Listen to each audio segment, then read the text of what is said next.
Great peace. Here is a book about Wisconsin forestry, 100 years of Wisconsin forestry, 1904 through 2004. This is the front cover.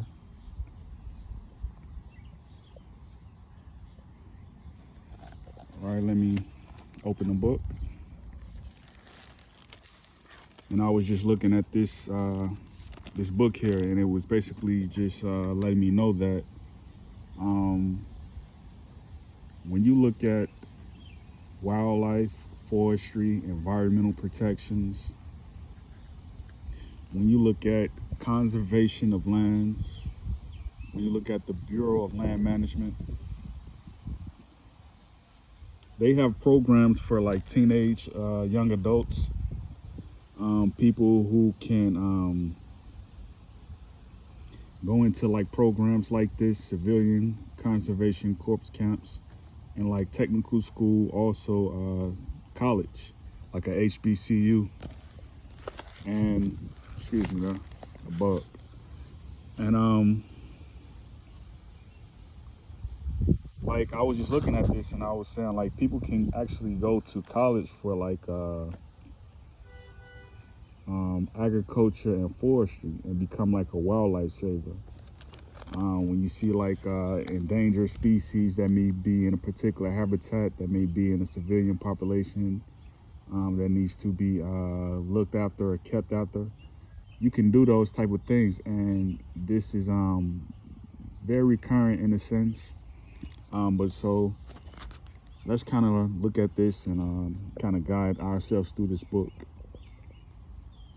The federal government established CCC camps of approximately 200 men each within the within the state fire protection districts, and 24 others on the national forests and Indian reservations. The 643rd Company Camp was located at Virgin Lake near Three Lakes. All right. So we're dealing with numbers, and we're dealing with speed, and we're dealing with trying to conserve as much life on land as you can. And here it says an experiment in forest farm resettlement. So they did what they had to do as far as like gathering up what land needed to be preserved, and they actually reserved it for resettlement. All right, the Ernie Pop family moves into the Drummond Forest Resettlement Community. All right, like imagine like how fun that would be. You conserving land and then actually moving on it. All right. So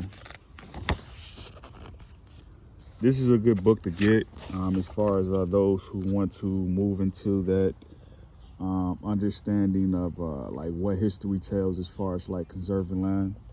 Because I was just reading somewhere in this book. Let me see if I can find it. Here it is. Rapid growth of industrial forestry, taking back the land. So I was just reading in a book that, you know, we have so many years where we end up crumbling a land and moving in on it, and we don't take care of it. And then after so many years after that, we take care of the land, we bring it back together, we bring life back on it, we move back on it. So that's what's going to happen with cities like Muskegon, Detroit. That's what's going to happen with cities like Columbus, Cleveland, those type of cities and towns. That's what's going to happen to those type of places like Richmond, Norfolk, places where wildlife thrived before, and all of a sudden a population moved in there, and the population didn't take care of it, or they didn't have the funds to maintain the land management. That's what happens.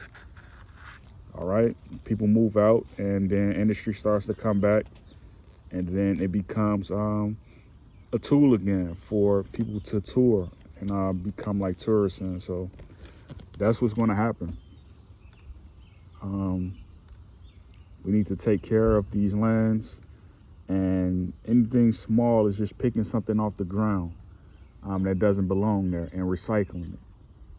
That's what we need to do with stuff like that. All right, so enjoy every moment in life you can, and bring wildlife to you. I hope you all have a great Sunday and a great Father's Day. Peace and blessings.